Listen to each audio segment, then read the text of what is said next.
Deep in the heart of Hyrule lies a forest that seems peaceful at first glance. Sunlight through the branches, children laughing, and a giant tree watching over them. But the Kokiri Forest is only the surface. Just beyond its edges lies a place that bends reality, traps wanderers, and rewrites the fate of anyone who enters. This is the story of the Kokiri Forest, and the curse of the Lost Woods. The Kokiri look like children, but they're far older than they appear. The great Deku Tree calls them the children of the forest, but under his protection, they never age.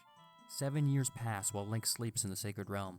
Hyrule collapses, castles fall, and yet the Kokiri, they remain the exact same. They laugh, they play, and they live simple lives, but they are not human.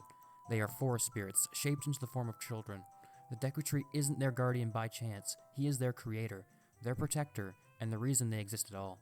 Every Kokiri is born with a fairy companion. To outsiders, it may seem cute, maybe magical, but it's deeper than that.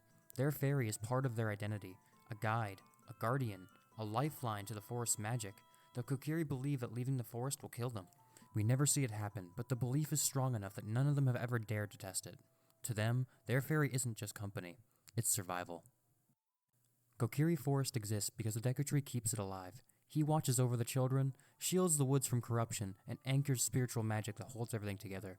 Without him, the forest would be vulnerable, and we see a glimpse of that when he dies. When the Deku Tree withered, the forest grew quiet. The children lost their guardian, and only when the Deku Sprout appears does the natural order begin to heal again. Step beyond the Kokiri homes, past the swinging bridges and the hollowed logs, and you enter a different world entirely.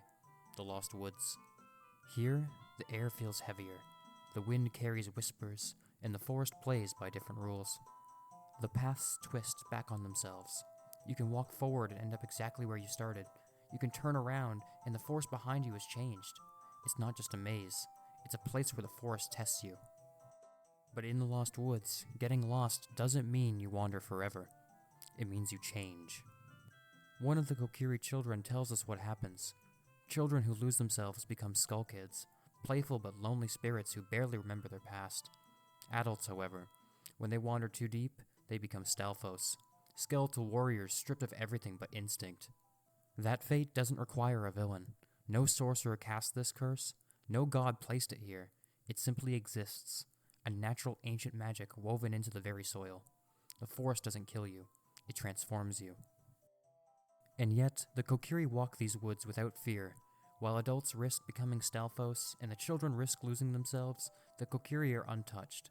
They move freely because the forest recognizes them. They are made of the same magic. Where the woods rewrite outsiders, the Kokiri already belong to it. Their bodies, their spirits, their fairies, all tied to the Deku Tree's life. We see echoes of the Lost Woods in Majora's Mask, a Skull Kid who remembers nothing of his past, a lonely spirit searching for connection. His behavior fits perfectly with what Ocarina of Time taught us. Lost children lose their identity to the forest. And even after the timeline branches, the forest's rules remain intact. The Deku Sprout continues the cycle, the Kokiri survive, and the Lost Woods continues to twist the fates of those who dare to enter it.